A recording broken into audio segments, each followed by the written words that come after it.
महाराज, अरे महाराज, महाराज, एक भयावह औरत महल की ओर बढ़ रही है। उसका चेहरा बिल्कुल चुड़ैल जैसा है, भयानक और डरावना। जो भी उसके सामने आ रहा है वो उसे बेरहमी से नष्ट कर रही है। वो बड़ी तेजी से महल की ओर बढ़ रही है महाराज, महल की ओर ही आ रही है वो। राजा के चेहरे पर चिंता की लकीरें उभर आती हैं। वो तुरंत निर्णय लेते हैं। मंत्री, समय नहीं है, तुरंत महारानी और राजकुमारी को भीतर ले जाओ और महल के सारे दरवाजे बंद कर दो, कोई भी बाहर ना निकले, तुरंत।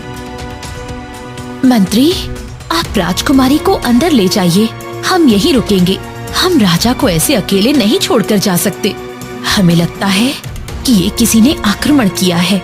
हम यहीं बैठकर देखना चाहते हैं आखिर ऐसा कौन है जो हमारे राज्य पर आक्रमण कर रहा है। अरे महारानी, आपको बात समझ में नहीं आ रही क्या? यह कोई आक्रमण नहीं है, ये तूफान है, तूफान। जी हाँ, सिर्फ वही लोग बच सकते हैं जो काले जादू के भक्त हैं। आप समझ क्यों नहीं रही हैं? ये आक्रमण होता तो हम निपट लेते, लेकिन ये तूफान हमें बता रहा है कि यह किसी अनहोनी की निशानी है। आप अंदर जाइए और राजकुमारी को संभालिए, हम यहाँ देखते हैं, जाइए। महाराज, कहीं ये सुरेखा की चाल तो नहीं? सुरेखा का नाम सुनते ही महाराज चिंता में पड़ गए। सुरेखा? हाँ, हम उसी सुरेखा की बात कर रहे हैं जिनको आपने राज्य से निकाल दिया है। हाँ, हम समझ रहे हैं। सुरेखा, जिसको हमने राज्य से निकाल दिया था, परंतु वो तो एक डायन थी, एक खतरनाक डायन। हर पूर्णिमा की रात 14 बच्चों की बलि चढ़ाती थी, तंत्र मंत्र विद्या करती थी, काले जादू का विधि विधान करती थी। अगर हम उसको राज्य में रख लेते तो वो हमारे राज्य का विनाश कर देती। विनाश तो महाराज वो अभी भी करेगी, आप देख रहे हैं। हमें तो ये लग रहा है ये उसी के आने की खबर है। वो दोनों अभी बात कर ही रहे थे, तभी वहाँ सुरेखा आई। सुरेखा का रंग काला था, उसके लंबे लंबे बाल थे, चेहरा डरावना था। उसको देखकर ही पता लग रहा था कि वो डायन है। महाराज उसको देखकर डर गए। महारानी भी डर से कांपने लगी। राजा ने बड़ी हिम्मत करके कहा, अब देखो सुरेखा, तुम इस राज्य में नहीं रह सकती। तुम इस राज्य से निकाली जा चुकी हो और ये हमारा और पूरे गांव वालों का फैसला था, इसलिए तुम क्रोधित नहीं हो सकती। हमारी बात को समझने की कोशिश करो। हमने तुम्हें कोई नुकसान नहीं पहुंचाया, बस राज्य से निकाल दिया। गांव के लोग आए दिन तुम्हारे पास जाते थे, किसी को किसी से दिक्कत थी तो कई लोग आए दिन काले जादू की तरफ बढ़ रहे थे और इसी काले जादू के रहते गांव के कई लोगों ने अपनी जान गंवा दी। तो हमारी बात को समझने की कोशिश करो। बस यही कारण था, हम लोगों की मदद करना चाहते थे। हम राजा हैं, राजा। यहाँ का भला हम नहीं करेंगे तो कौन करेगा, बताओ। राजा की बात सुनकर सुरेखा जोर जोर से हंसते हुए बोली,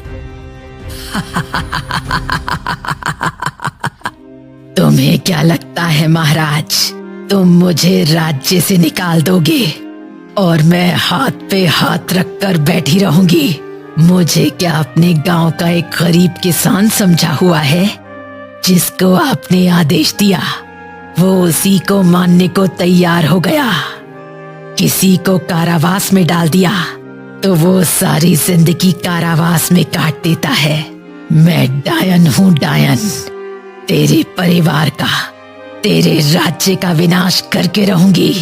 तूने एक डायन को अपने राज्य से निकाला है।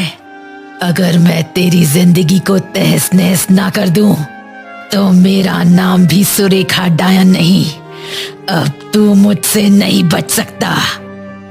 इतना बोलकर सुरेखा ने छोटी सी राजकुमारी को गोद में उठा लिया। राजकुमारी सुरेखा की गोद में जाकर रोने लगी।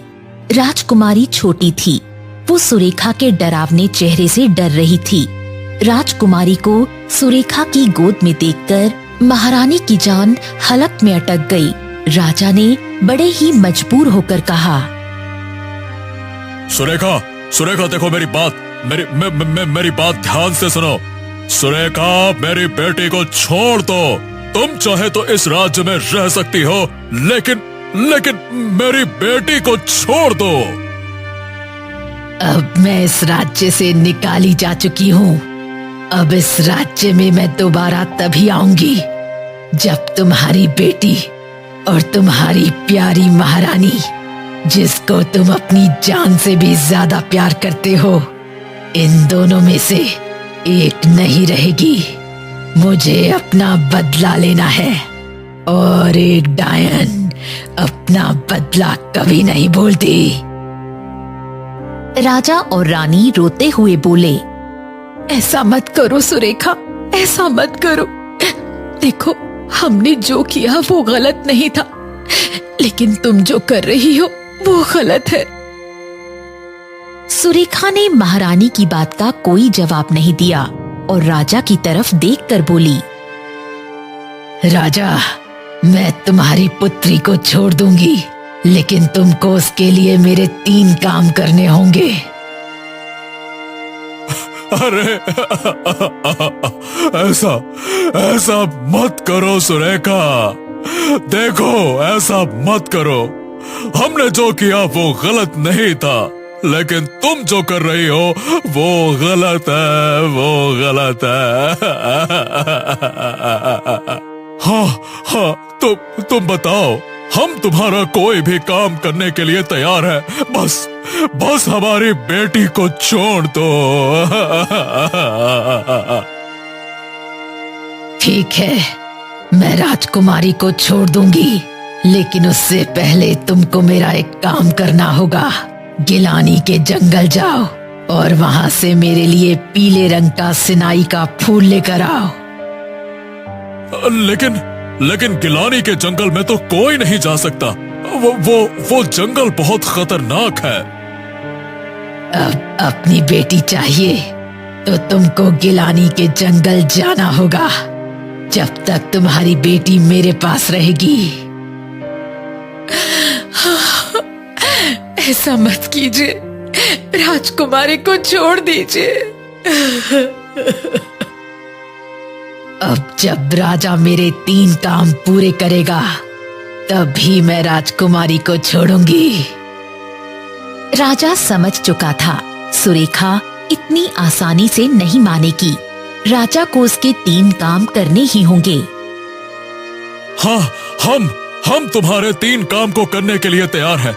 एक काम तुम बता चुकी हो, बाकी के काम बता दो। जैसे ही तुम एक काम पूरा करोगे, उसके बाद मैं तुम्हारे पास आऊंगी, फूल ले जाऊंगी और दूसरा काम बताऊंगी। राजा इस वक्त इतना बेबस था कि उसने उसकी शर्त मान ली। सुरेखा राजकुमारी को लेके वहां से गायब हो गई। राजकुमारी के जाते ही महल में कोहराम मच गया। आपने उसकी शर्त क्यों मानी? आप जानते भी हैं वो जंगल कितना खतरनाक है। अरे तो क्या अपनी बेटी को उसे मारने दूं? अरे उसकी शर्त मान ली हमने, फिर भी वो राजकुमारी को अपने साथ ले गई।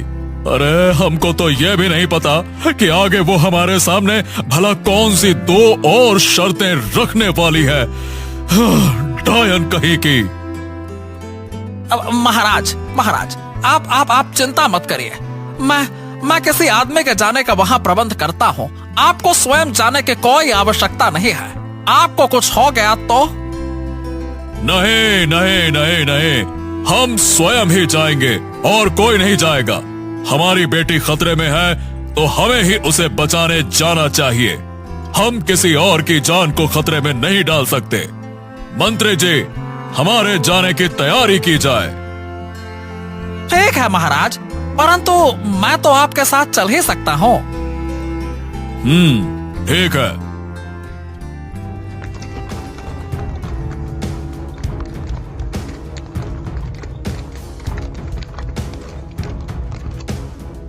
हो मंत्री, अरे जरा देखो, ये खरगोश कितना जख्मी है। इसके जख्म से खून रिस रहा है।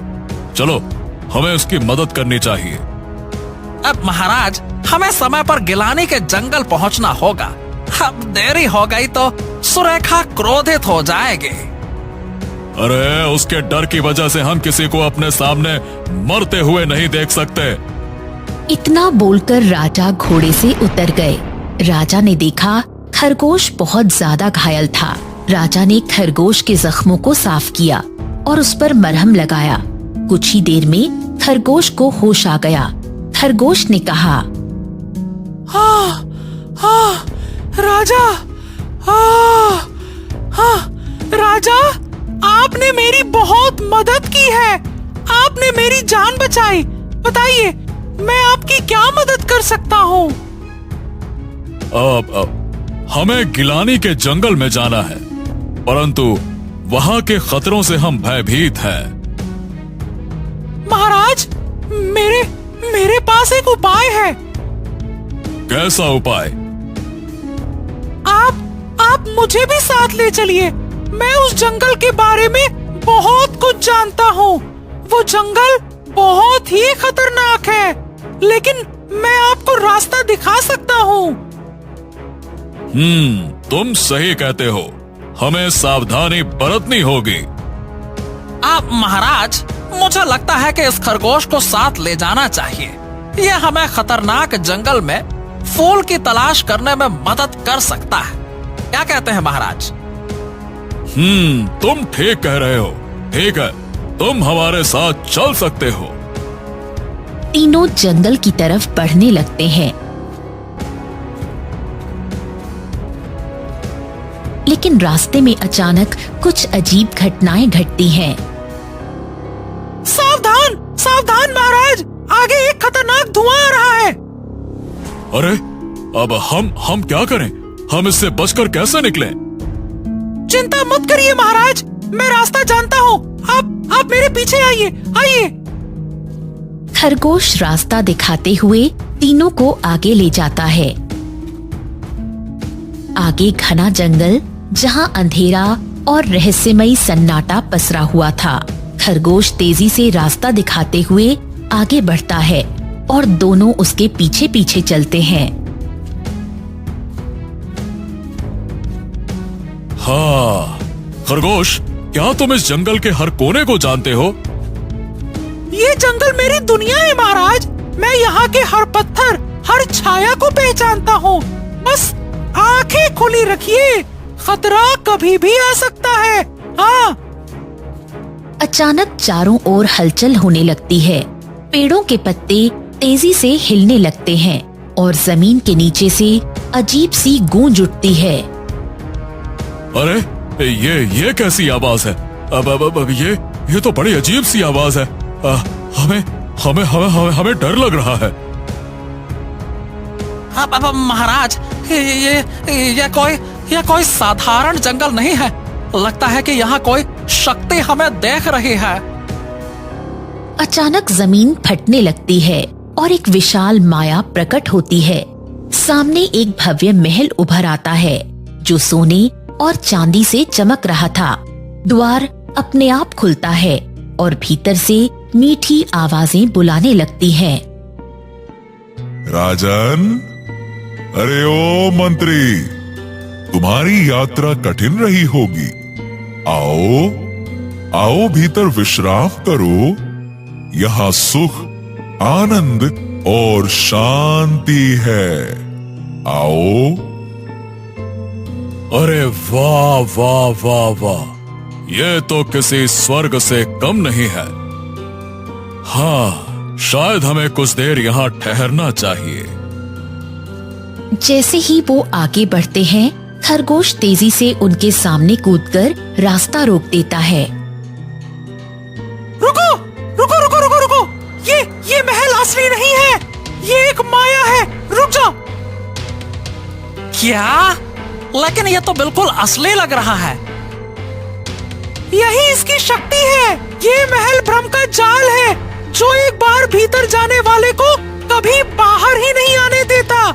अगर आपने इसका द्वार पार किया तो ये आपको हमेशा के लिए अपने भीतर कैद कर लेगा। हाँ। अचानक महल की दीवारों से ऐसा लगने लगा जैसे कोई उन्हें अंदर खींचने की कोशिश कर रहा है। मंत्रमुग्ध राजा का पैर जैसे ही आगे बढ़ता है, खरगोश तेजी से कूदकर उसका पैर पकड़ लेता है। महाराज महाराज महाराज, खुद पर नियंत्रण रखिए। ये आपकी इच्छाओं का लालच देकर फंसाना चाहता है। पीछे हटो। राजा अचानक होश में आता है और तेजी से पीछे हटता है। तभी महल की मीठी आवाज डरावनी चीखों में बदल जाती है और महल अचानक जलने लगता है। ओह, तुमने मेरे जाल को तोड़ दिया, लेकिन अगली बार नहीं, अगली बार नहीं। एक तेज गर्जना के साथ महल जलकर राख में बदल जाता है। राजा और मंत्री सहमे खड़े रहते हैं। खरगोश उनकी ओर देखता है और मुस्कुराता है। हाँ, यही जंगल का असली रूप है। यहाँ हर सुंदर चीज सच्ची नहीं होती और हर भयावह चीज खतरनाक नहीं। आगे और भी कठिनाइयाँ आएंगी, लेकिन अगर अपने मन पर नियंत्रण रखा तो हम बच सकते हैं। हाँ खरगोश, आज तुमने हमारी जान बचाई। अब हम और सतर्क रहेंगे। चलो आगे बढ़ो, हमें अपनी यात्रा पूरी करनी है। तीनों गहरी सांस लेते हैं और खरगोश के पीछे आगे बढ़ते हैं। तुम सच में बहुत समझदार हो खरगोश।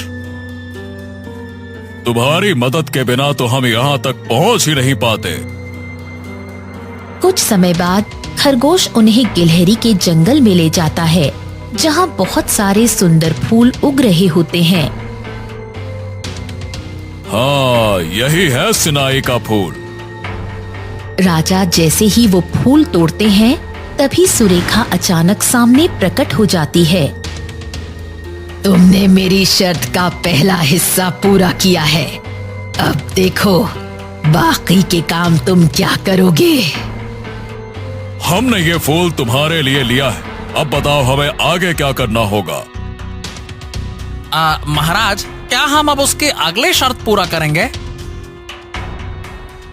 अब तुम मुझे बीज ला कर दो, जो गिलानी के जंगल में एक गहरे कुएं के पास उगता है।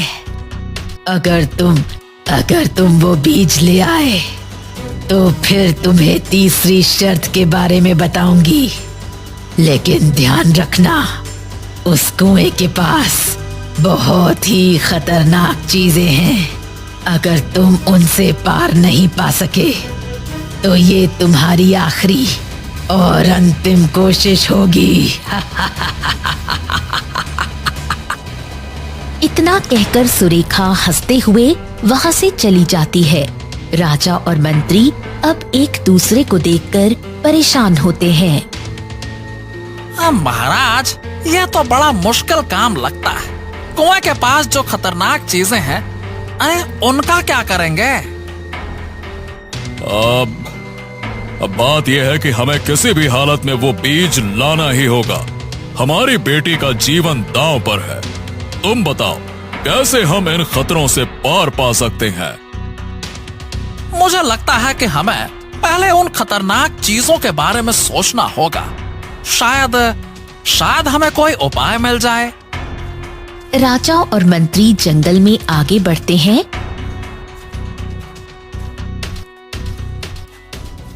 एक स्थान पर उन्हें एक बड़ी खौफनाक जलती हुई लावा नदी दिखती है।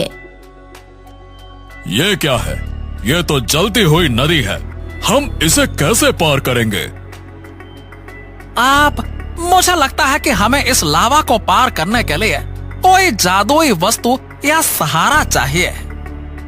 तभी खरगोश, जो उनके साथ चल रहा होता है, वो कुछ सोचकर एक रास्ता बताता है।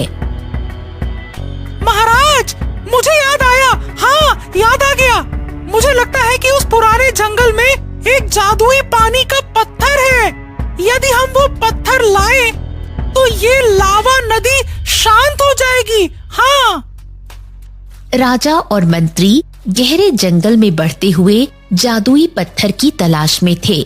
जंगल में अजीब से सन्नाटे की आवाजें आ रही थीं। अचानक उन्हें एक बड़ा सा चमकता पत्थर दिखाई दिया जो बीच जंगल में पड़ा था। महाराज ये देखिए, ये पत्थर, हाँ वही जादुई पत्थर जिसे जिसे हमें ढूंढना था। हाँ हाँ हाँ हाँ हाँ, ये वही पत्थर है। चलो जल्दी से इसे उठाओ, हम समय बर्बाद नहीं कर सकते, जल्दी करो। राजा और मंत्री जैसे ही पत्थर के पास पहुँचे, अचानक से उनके पैरों के नीचे से जमीन में हलचल होने लगी। पास ही एक खौफनाक फूल उगाया जिसका रंग नारंगी और लाल था और उसकी पंखुड़ियां तेज धार वाली कांटों जैसी थी। अरे बाप रे महाराज, ये क्या है? अरे ये फूल तो देखिए, लगता है कि जैसे हम पर हमला करने के लिए तैयार है। राजा ने तुरंत अपनी तलवार निकाली और फूल की तरफ देखा। जैसे ही वो फूल राजा और मंत्री के पास पहुंचा, राजा ने एक झटके में तलवार घुमाई और फूल के कई टुकड़े काट गिराए। हमारे रास्ते में कोई भी अड़चन आए, हम उसे काट कर रास्ता बना लेंगे।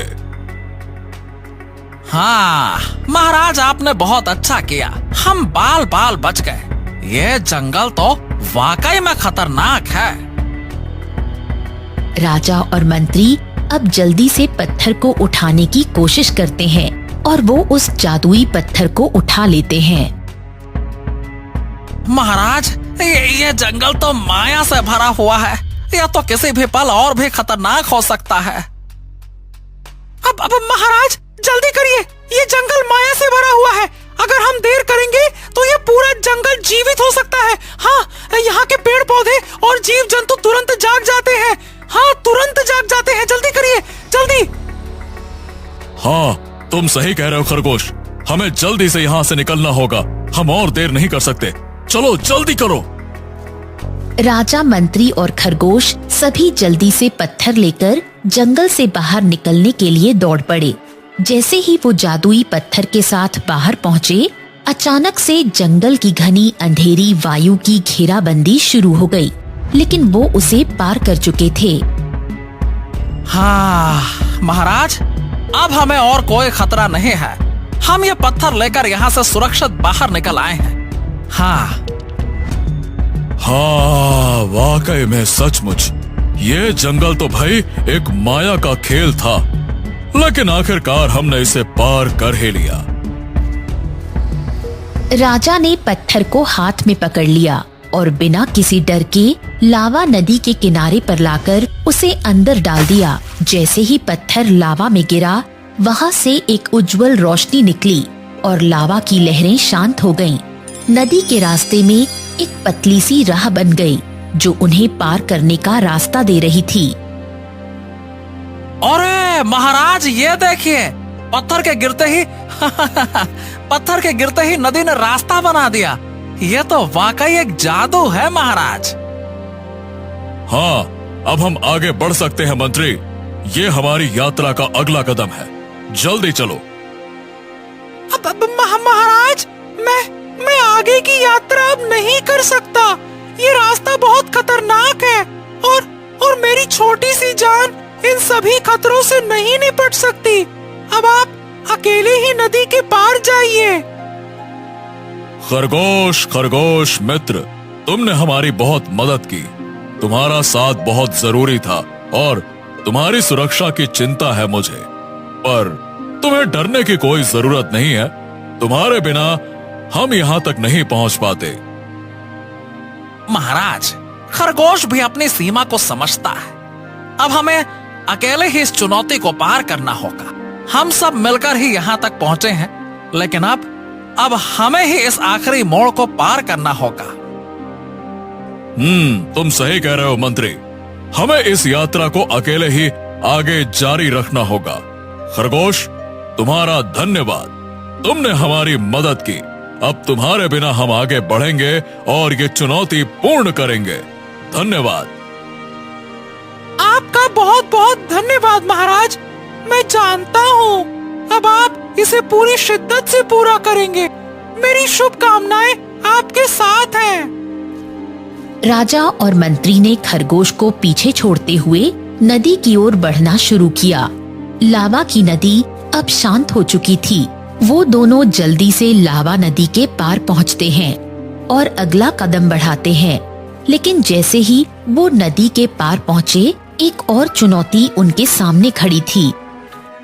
हाँ, कुछ तो है जो हमारे रास्ते में आ रहा है। हमें तैयार रहना होगा मंत्री। अचानक सामने झाड़ियों से एक सांप निकलता है। सावधान सावधान महाराज, सांप सांप, ये बहुत खतरनाक सांप है। सावधान रहिए महाराज, सावधान रहिए। डरो मत, डरो मत, डरो मत, डरो मत। अरे अरे, हाँ हाँ, आराम से, हम इसे संभाल लेंगे। डरो मत, डरो मत। राजा अपनी तलवार से सांप को मारकर रास्ता साफ करता है। हमें रुकना नहीं है, अब आगे चलो, चलो।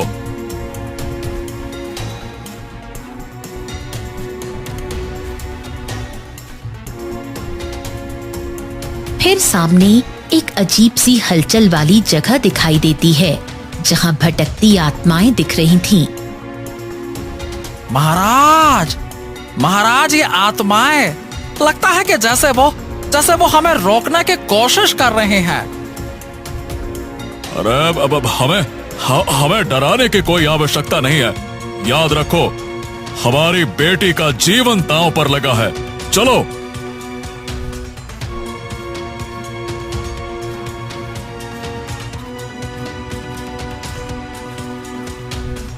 राजा और मंत्री साहसिक कदमों से आत्माओं के बीच से गुजरते हैं, जब एक आत्मा सामने आती है। तुम लोग इस जंगल में क्यों आए हो? ये रास्ता नहीं है, तुम इसे पार नहीं कर सकते। अब हमारी इच्छा मजबूत है। हम अपनी बेटी को बचाने आए हैं।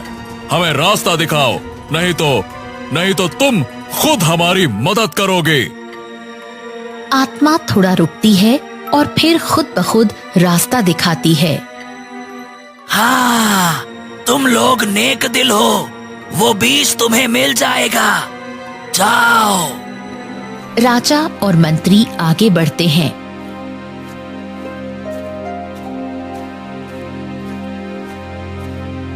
और वो कुएं के पास पहुंचते हैं, जहाँ एक पुराना और भयावह कुआं है और वहाँ एक अजीब गहरी आवाज गूंजती है। तुम लोग यहाँ क्यों आए हो? क्या तुम्हें अपनी जान से प्यार नहीं है? हम बीज लेने आए हैं। हमें अपनी बेटी को बचाना है। हमें क्या करना होगा? मुझे तुम्हारी उम्र चाहिए। तुम्हें अपनी आधी उम्र देनी होगी, तभी मैं तुम्हें वो बीज दूंगा। बोलो। अब हाँ, तुम मेरी उम्र ले लो, मुझे कोई फर्क नहीं पड़ता। मेरी राजकुमारी के लिए मैं अपनी जिंदगी का कोई भी मूल्य नहीं समझता। हाँ, तुम मुझे सचमुच नेक दिल इंसान लगे, जो अपनी बेटी के लिए अपनी जान की परवाह नहीं करता।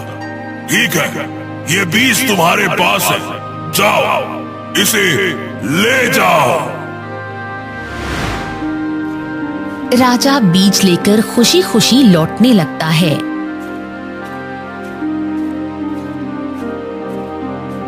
महाराज, आपने अपनी जान की कीमत पर यह सही बीज लिया है।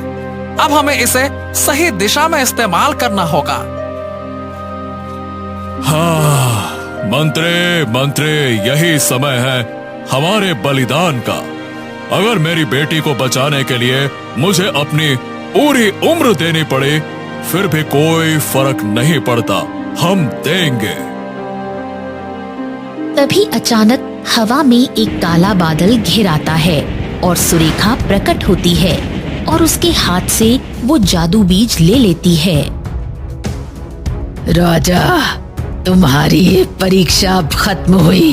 अब तुम्हारी तीसरी और आखिरी परीक्षा है। तुम्हें अपनी पत्नी महारानी का कत्ल करना होगा, तभी तुम्हारी बेटी को मैं छोड़ दूंगी। ठीक है, किंतु तुमने जो कहा हम वो कभी नहीं करेंगे। तुम हमारी जिंदगी के साथ खेल रही हो। और यह क्या बकवास है चुड़ैल? तुम हमें और हमारे परिवार को इस खौफनाक चक्रव्यूह में क्यों फंसा रही हो? हैं?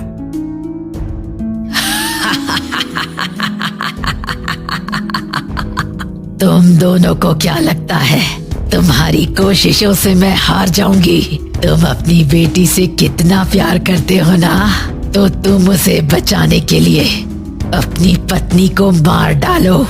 ये वही कीमत है जो तुम्हें चुकानी होगी। नहीं नहीं नहीं, हम ऐसा कभी नहीं कर सकते। हम अपनी पत्नी को कभी नुकसान नहीं पहुंचाएंगे।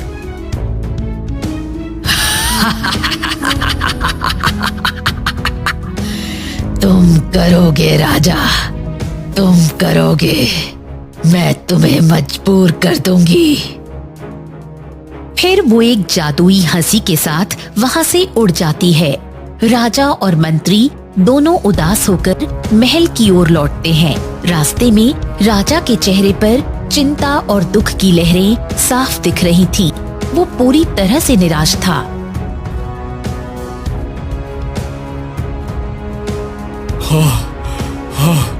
क्या हमें अपनी पत्नी का वाकई में कत्ल करना होगा?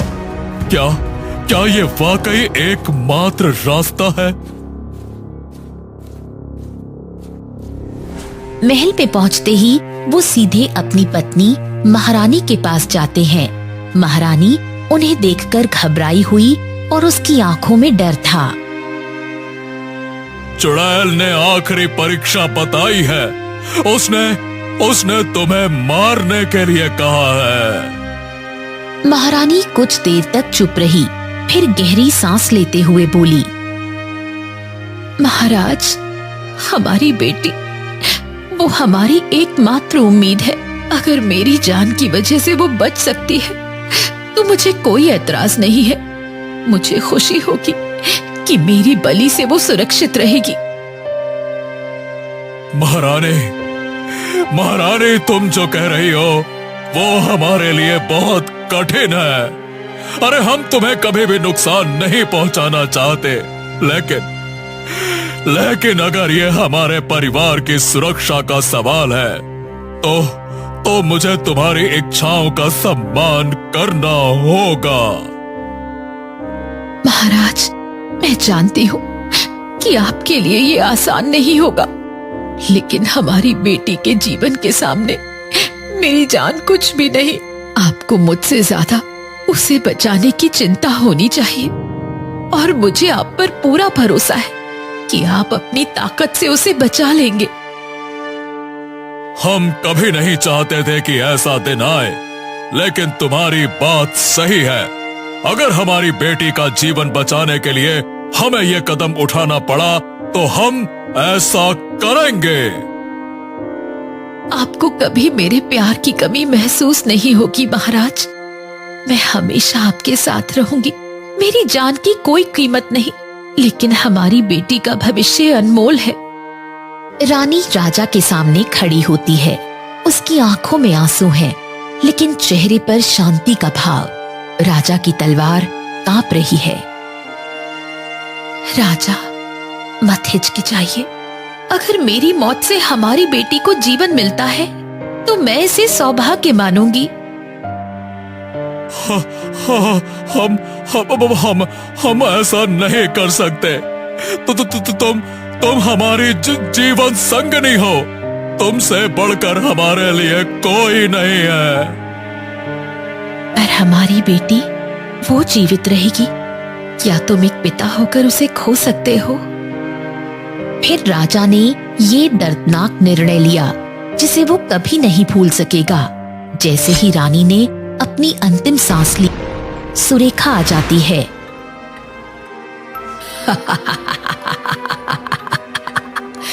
राजा, तुम सच में एक सच्चे पिता निकले।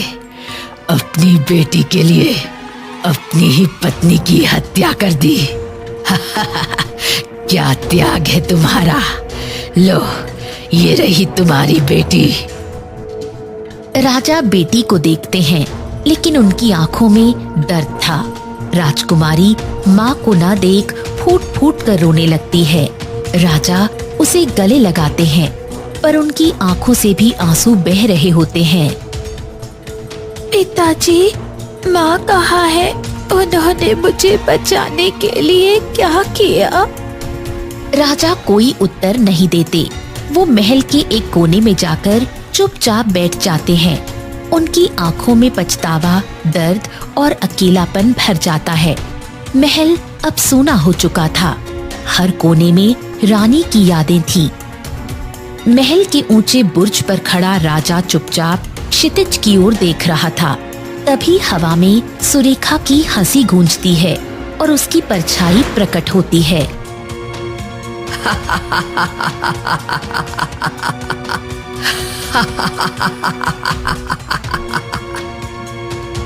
राजा, कैसा लगा अपनी ही पत्नी को मारकर? अब तुम्हें समझ आया कि असली खेल क्या था?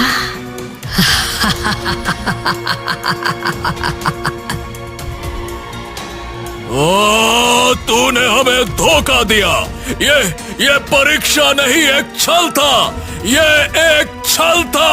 ये एक छल था, छल था। तुमने खुद चुना राजा। प्यार, विश्वास और बलिदान सब मिटा दिए।